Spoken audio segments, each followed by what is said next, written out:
This is a brief demonstration on how to navigate easily when using the real alternative refrigerant leakage log and calculator software program for carbon emissions.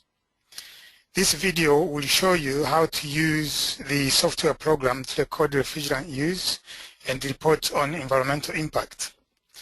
I'm going to show you how to input system and refrigerant use data, then how to alter some of the parameters, for example, to change the cost of refrigerant purchase, and finally how to look at the guidance notes for that accompanying the calculator.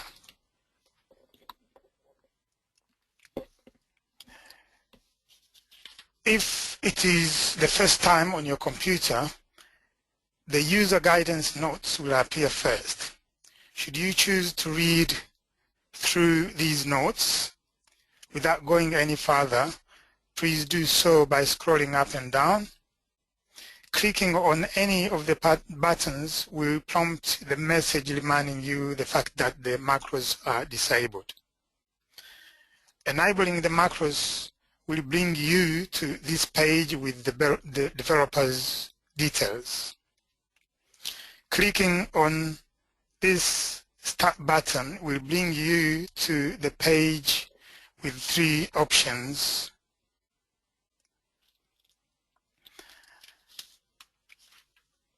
Clicking on the first option, which is the menu to the site and system details, will bring you to another page with 2 options.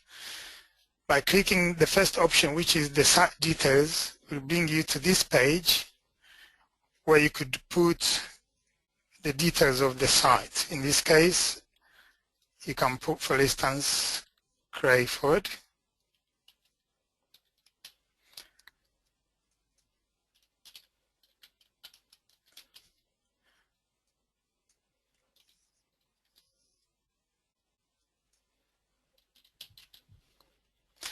Once that is filled in, you click on Next, which will bring you here.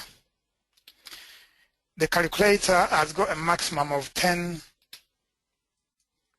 systems that we can input, but for demonstration purposes, I'm only going to show you one system. If you click on the system, this page will appear with 5 buttons. You can go through these buttons and put the required details, but you can also put the details listed here below through the first button. So by clicking on the description of the system, first, let's call this one a chiller, and location of the chiller says on the roof. And assume that's the email of the site, and assume the rest of the details is okay, but we could change the refrigerant and assume in this case is R32. Once all the details have been input and you're satisfied, you click on Next. This will bring you on this page. You could see all the potential systems that could be included in your analysis are listed there, but it's only A which is highlighted because it's the one that you have put the data for. So all these data you see here are for system A. So by clicking on system details, it brings you to this very first one. If you click on the refrigerant additions, it would bring you to this. This is where you could input the details of the technician carrying out this work. So in this case, you could say is technician number 3 project. You could call it PAZ if you like. And then you could continue, fill all these ones in. Once you've finished, you could continue and fill in others like so. So these ones have been have been pre-filled in, so you can choose any of these ones and change it as it suits you.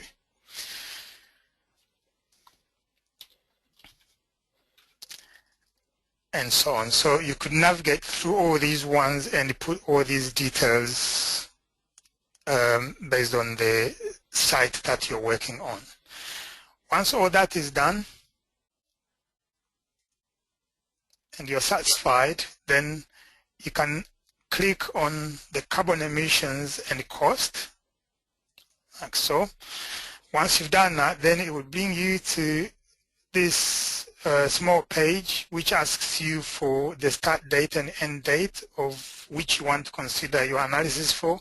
So in this case, start with that date and end with the last date, and then you could click on confirm the range or use all data. So in this case, I'm gonna click on that. So now the calculations have been done in the background, and these are the outputs. This is the table showing the quantity of refrigerant in kilograms that has been leaked out.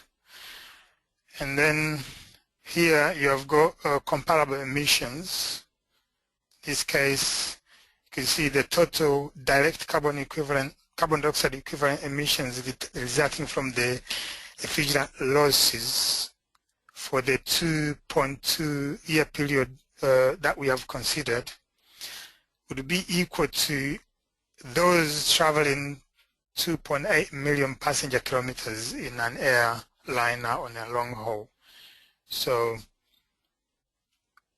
and all these are the figures that you'd be looking for in terms of the calculations. And you could do so through by navigating through all these other systems and filling in the data if you want,